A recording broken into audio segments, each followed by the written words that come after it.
Morning दोस्तों, मैं ब्रिजेश एक बार फिर क्लास को लेते हुए दोस्तों आज क्लास 10th का दोस्तों इंपॉर्टेंट सवाल लेके आओ जो कि दोस्तों आपके लिए बहुत लाभदायक होगा। आइए देखते हैं क्या है। कक्षा 10 प्रश्नावली 3.2 का दोस्तों कौन सा सवाल, तीसरा सवाल है। एनसीईआरटी का सारा क्वेश्चन चल रहा है दोस्तों, वेरी वेरी इंपॉर्टेंट है। एक क्रिकेट टीम के कोच ने 7 बल्ले तथा 6 गेंदें 3800 रुपए में दोस्तों खरीदी। एक क्रिकेट होता है जिसके कोच होते हैं, कोच ने क्या किया, 7 बल्ले और 6 गेंदें खरीदे, कितने रुपए में, 3800 रुपए में दोस्तों। चलो अगला लाइन, बाद में उसने 3 बल्ले तथा 5 गेंदे, यानी कोच ने 3 बल्ला और 5 गेंदे कितने रुपए में खरीदे, 1750 रुपए में खरीदे। पूछा क्या गया दोस्तों, प्रत्येक बल्ले और प्रत्येक गेंद का मूल्य क्या कीजिए, यानी एक एक बल्ले का मूल्य और एक एक गेंद का मूल्य क्या क्या होगा। आइए यहाँ ध्यान दीजिएगा दोस्तों, वीडियो पूरा बने रहेगा। चलो दोस्तों, आपको हर एक बल्ले और हर एक गेंद का दाम नहीं पता है, हम मानेंगे, माना एक बल्ले का मूल्य, हम मान लेते हैं, माना एक बल्ले का मूल्य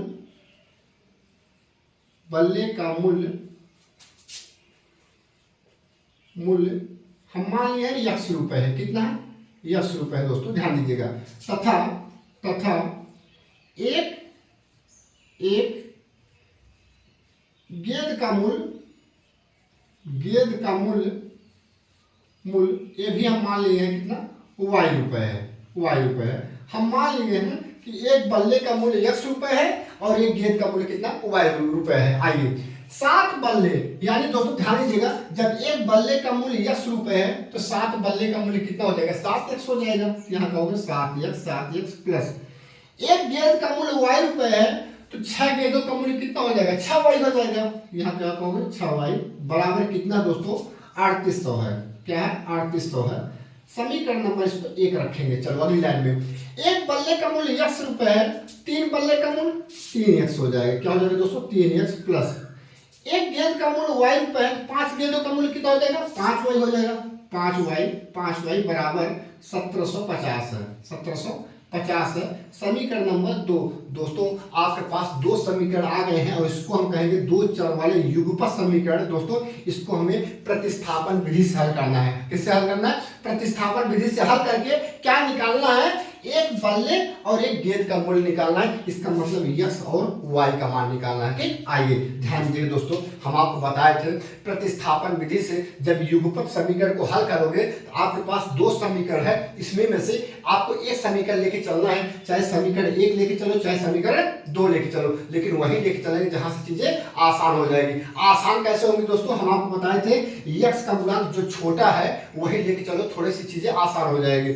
x गुणांक यहाँ 3 है ना, ये थोड़ा छोटा है इसके अकॉर्डिंग, तो दोस्तों हम समीकरण 2 लेके चल रहे हैं। ठीक, ध्यान दीजिएगा, यहाँ लिखना पड़ेगा समीकरण 2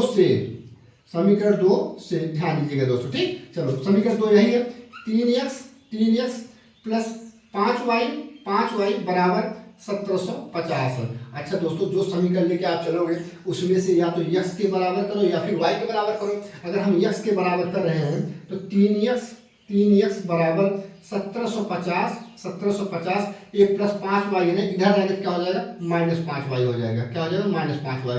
दोस्तों यहाँ से अगर हम x का मान निकालें तो x बराबर क्या हो जाएगा, 1750 माइनस 5y अपान ये 3 क्या हो जाएगा, भाग हो जाएगा। क्या हो जाएगा, भाग। ये दोस्तों आपका नया समीकरण निकल के आएगा और जो हम इसको कहेंगे क्या, समीकरण नंबर 3 कहेंगे। क्या कहेंगे, समीकरण नंबर दोस्तों 3 कहेंगे। ध्यान दीजिएगा दोस्तों खूब अच्छे से। चलो अब क्या कहोगे दोस्तों, जो x का मान यहाँ से निकल के आया है, यह x का मान समीकरण नंबर 1 में रखोगे तो आपको y का मान निकलेगा। समीकरण 2 में क्यों नहीं रख सकते हो, क्यों, क्योंकि यही से दोस्तों इसी समीकरण से हम यह चीज निकाले हैं, इसमें हम नहीं रखते हैं। हम समीकरण नंबर 1 में रखेंगे x का मान। यहाँ आपको लिखना पड़ेगा दोस्तों, x का मान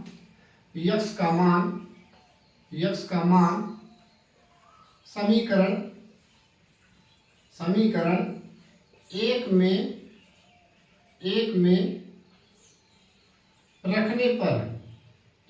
रखने पर चलो भाई, एक क्या समीकरण यही है, 7x प्लस 6y बराबर 3800, 7x प्लस 6y बराबर 3800 है दोस्तों, ध्यान दीजिएगा। चलो यही रखो, 7 ऐसे है, यक्स के स्थान पे ही रखना है दोस्तों, 1750 माइनस 5y बटे 3, यहाँ रखो 1750 1750 माइनस 5y बटे क्या हो जाएगा 3 हो जाएगा दोस्तों। यहाँ देखो प्लस कितना है 6y है, 6y और बराबर 3800 है। कितना है 3800 है, ध्यान दीजिएगा दोस्तों। ठीक, चलो अब देखो दोस्तों, अब क्या कहोगे, इसका 7 गुणा इस ब्रैकेट के अंदर कर दो। 7 गुणा 1750 में करोगे, 7 गुणा 1750 में करोगे आएगा दोस्तों 12250।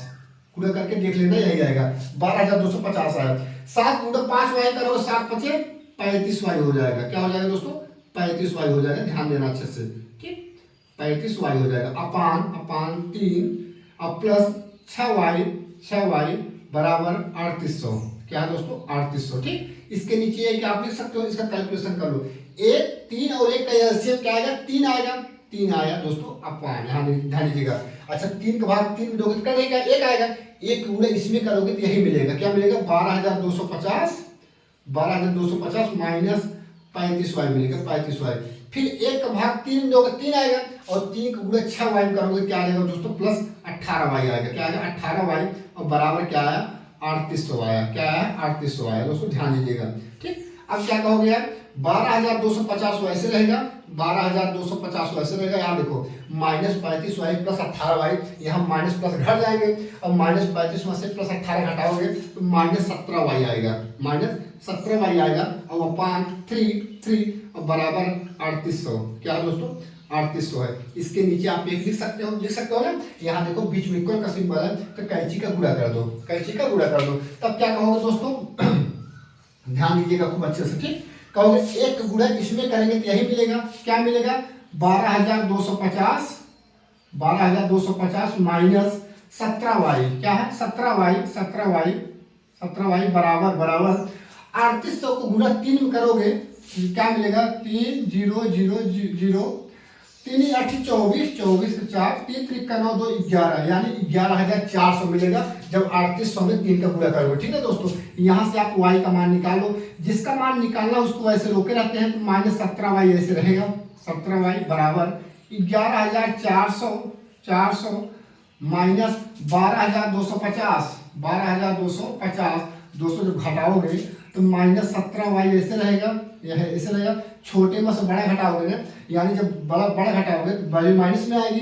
अच्छा 12250 में से 11400 घटाओगे दोस्तों तो आएगा लगभग 850 आएगा, 850 आएगा आपका। ठीक, अब यहाँ से दोस्तों आपको y का मान निकालना है। यहाँ देखो माइनस माइनस क्या हो गया कैंसिल हो गया। ठीक, यहाँ से जब y बराबर करोगे दोस्तों 850 बटे क्या हो जाएगा 17 हो जाएगा, 17 पचे 85, यानी दोस्तों जो y का मान निकला है वो 5 यहाँ 0 यहाँ, यानी y का जो मान निकला है वो 50 निकल के आया है। क्या निकल के आया है 50 निकल के आया है। अब हमें x का मान निकालना दोस्तों, यही y का मान किसी भी समीकरण में रख दो, चाहे समीकरण 1 2 या 3 किसी भी में रखोगे आपको x का मान मिलेगा। तो क्या कहोगे दोस्तों y का मान समीकरण कहीं भी रख सकते हो दोस्तों, लेकिन हम अगर 3 में रखेंगे तो डायरेक्ट हमें x का मान मिल जाएगा। ठीक, तो कहोगे y का मान समीकरण नंबर 3 में रखने पर, समीकरण नंबर 3 में रखने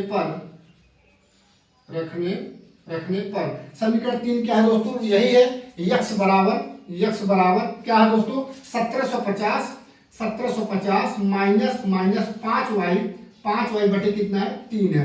चलो भाई रखो 1750 ऐसे है दोस्तों, 1750 है माइनस 5y का मान कितना है 50 है। यहाँ रखो 50 ब्रैकेट बंद अपान 3 है। क्या 3 है, यहाँ ध्यान दीजिएगा दोस्तों 1750 ऐसे है, 1750 ऐसे दोस्तों माइनस 50 गुणा 5 करोगे तो 5 5 क्या आ जाएगा 25 आ जाएगा, यानी 250 आ जाएगा। और बटे क्या हो जाएगा 3 हो जाएगा बराबर 1750 में से 250 घटा दो दोस्तों, 1750 नहीं 1500 आएगा। क्या आएगा 1500 बटे क्या आ जाएगा 3 आ जाएगा। ठीक, अब इसको काटो 3 पचे 15 यानी 500 आ जाएगा। क्या आ जाएगा 500। तो दोस्तों यहाँ आया आपका 500 आया। इसका मतलब जो x का मान आया किसका, देखो यही x है ना, यही x चल रहा था, x का जो मान आया वो 500 निकल के आया दोस्तों, यही आपका आंसर निकल के आया। अब ध्यान दीजिएगा दोस्तों x क्या है, यक्स हम क्या माने थे, यक्स माने थे देखो यहाँ पर बल्ले का मूल्य, यक्स क्या था बल्ले का मूल्य, यानी एक बल्ले का मूल्य कितना रुपए आएगा 500 आएगा। ध्यान दीजिएगा दोस्तों, एक बल्ले का मूल्य कितना आएगा, यानी एक बल्ले का मूल्य आएगा आपका 500 रुपए आएगा। कितना आएगा, 500। और देखो एक गेंद का मूल्य क्या माने थे, y माने थे, y का मान कितना है, 50 आया है, यानी एक गेंद का मूल्य कितना आ जाएगा दोस्तों, 50 रुपए आएगा। यही आपका आंसर आएगा। एक बल्ले का मूल्य 500 और एक गेंद का मूल्य कितना आ जाएगा दोस्तों, 50 आएगा। हम यहाँ यस और वाई का मान निकाल लिए दोस्तों। ये हुआ प्रतिस्थापन विधि दोस्तों। वीडियो इस 2 बार जरूर देखिएगा दोस्तों, और वीडियो अगर पसंद आया दोस्तों, लाइक और सब्सक्राइब आपके ऊपर डिपेंड करता है। फिर हम आपको इसी तरीके से दोस्तों क्वेश्चन लाते रहेंगे।